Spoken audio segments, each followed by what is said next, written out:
Hi friends, this is just going to be a quick video that demonstrates a portion of the weaving part on this knit poncho.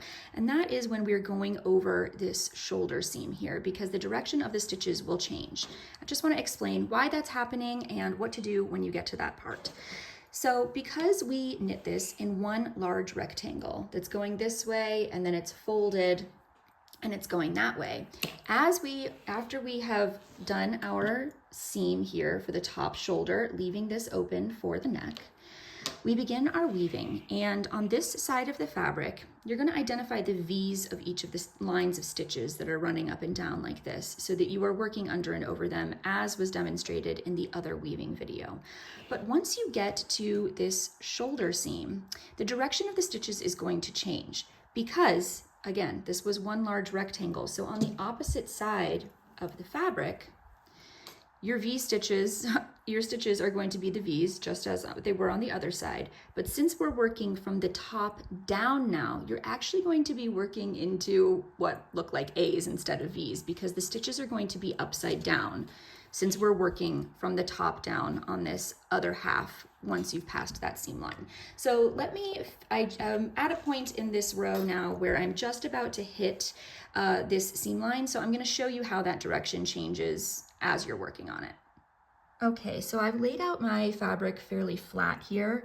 This is the seam line. So you can see those are the two marked stitches that I worked up to for my seam. And first I'm just gonna give you kind of a close look at how I'm weaving the yarn going this direction, which is up this line of stitches. So you can see, it's a little difficult to see with garter stitch because you have these purl bumps, but here is one of the V's. So this line of stitches, here's another V, is going up, and this is the line of stitches that I'm working into. Personally, I actually pay attention to the purl bumps instead. So when I'm working up this direction, my purl bumps are what look like little umbrellas because they are on top of those V's. So I am working over 2 rows, over 2 stitches and under 2, and over 2 and under 2. And I'm just about to approach that seam line. So let me draw this through. And you can always kind of check to make sure that the current line you're working on is identical to before it because you're going to be alternating. So this should be these should be going over the same parts of the stitches as this line. Okay, so it looks like I have one more here to go into and under before I get to this seam.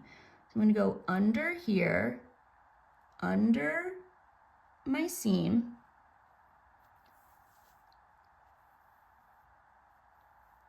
and now I've reached the other side of the fabric. So now to keep this in line, I'm not going to be working in this line of stitches where I've got these little umbrella shapes. Now because my stitches are upside down, I'm going to be working in this line of stitches where these are actually little U's. The purl bumps are U's.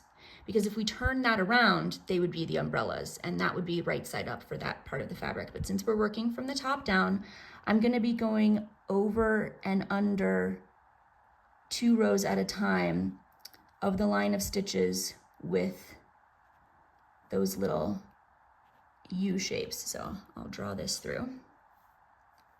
And I usually do a few stitches at a time, and then again, I double check it to make sure that it's in line with the one that's 2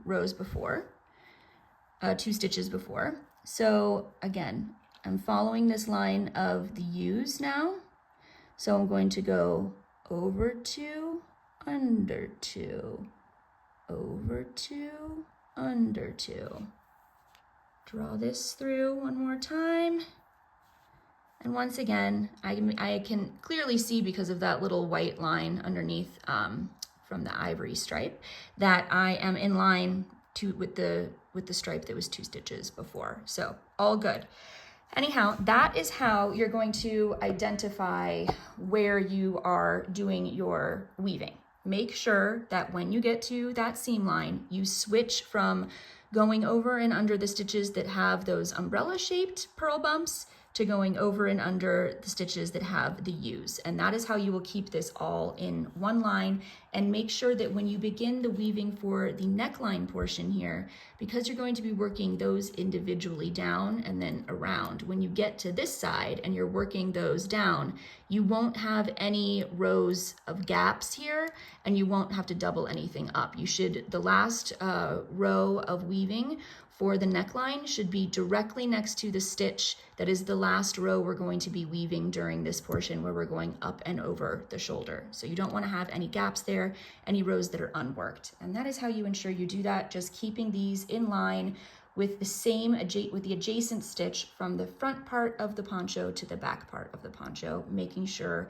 that you make that little change when you get to the seam line so that you are working into the same line of stitches all the way down.